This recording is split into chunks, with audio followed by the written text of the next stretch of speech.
ആദ്യത്തെ ബാച്ചിലെ dragon പഴങ്ങളൊക്കെ പറിക്കാറായേ. Season ആയി കഴിഞ്ഞാൽ പിന്നെ ഇതിൻ്റെ പ്ലാന്റ് ഒരു വേറെ ലെവലാട്ടോ. അതായത് പൂക്കൾ കാണാൻ ഒടുക്കത്തെ ഭംഗിയാണ്, അതേപോലെ തന്നെ നല്ല മധുരമുള്ള പഴങ്ങൾ കിട്ടുകയും ചെയ്യും കേട്ടോ. നമ്മൾ കടയിൽ നിന്ന് വാങ്ങുന്നതിനേക്കാളും ഡിഫറെൻ്റ് ആയിട്ട് വീട്ടിൽ നമ്മൾ ഉണ്ടാക്കുമ്പോൾ നല്ല മധുരമുള്ള പഴങ്ങൾ കിട്ടും.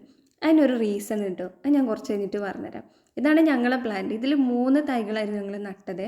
കോൺക്രീറ്റ് കാലിൽ വെച്ചതാണ്. ഒറ്റ തവണ നമ്മൾ അങ്ങനെ ചെയ്ത് കൊടുത്തു കഴിഞ്ഞാൽ പിന്നെ അതേ സീസണിൽ ഒരു 40-ലധികം ഒരു തവണ നമുക്ക് കിട്ടും കേട്ടോ. അങ്ങനെ 2 തവണ ഇത് കായ്ക്കും. ആദ്യം ഉണ്ടായ ഡ്രാഗണൊക്കെ പഴുത്തിട്ടുണ്ട് കേട്ടോ, അതിന്ന് നമുക്ക് പറിച്ചെടുക്കണം.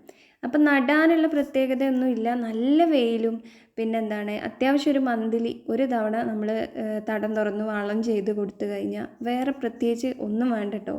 അത്യാവശ്യം നല്ല രീതിയിൽ നമുക്ക് കായ് തരും. മെയിനായിട്ട് വെയിൽ നന്നായിട്ട് ഡയറക്റ്റായിട്ട് കൊള്ളണം എന്നുള്ളതാണ്. പിന്നെ അതേപോലെ രാത്രി കാലങ്ങളിലൊക്കെ ലൈറ്റ് ശരിക്ക് കിട്ടിക്കഴിഞ്ഞാൽ എല്ലാ ടൈമിലും നമുക്ക് 1-2 പഴങ്ങളൊക്കെ, അതായത് സീസൺ അല്ലാത്ത ടൈമിലൊക്കെ പഴങ്ങൾ ഇങ്ങനെ ഉണ്ടാവും കേട്ടോ. അങ്ങനെ ഒരു പ്രത്യേകത. അപ്പം ഞാൻ നേരത്തെ ഒരു കാര്യം പറഞ്ഞില്ലേ, അതായത് കടയിൽ നിന്നൊക്കെ വാങ്ങുമ്പോൾ നമുക്ക് പ്രത്യേകിച്ച് ഒരു ടേസ്റ്റും തരാത്ത ഈ ഡ്രാഗൺ എന്തുകൊണ്ട് വീട്ടിലുണ്ടാക്കുമ്പോൾ ഇത്ര മധുരം? അതിനൊരു പ്രത്യേക വളങ്ങളൊന്നും ഇട്ട് കൊടുക്കുന്നില്ല കേട്ടോ. അതായത് കടകളിലൊക്കെ കിട്ടുന്ന ഡ്രാഗൺ ശരിക്കും ആ പഴുപ്പിൻ്റെ ഒരു കളർ വരുമ്പോഴേക്കും അവർ പറിച്ചു കൊണ്ടുവന്ന് വിൽക്കുന്നതാണ്.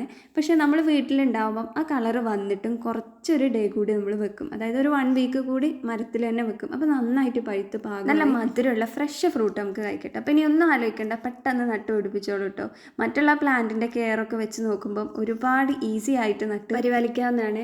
നിങ്ങളെ വീട്ടിലും ഇനി ഡ്രാഗൺ ഫ്രൂട്ട് തൈകളൊക്കെ ഉണ്ടെങ്കിൽ ഈ കാര്യങ്ങളൊക്കെ ഒന്ന് ജസ്റ്റ് ഒന്ന് ശ്രദ്ധിച്ച് നോക്കട്ടോ. അപ്പം നല്ല അടിപൊളിയായിട്ട് നമുക്ക് നല്ല ഫ്രൂട്ട് കിട്ടും. എന്നാൽ ഓക്കെ, പിന്നെ കാണാം.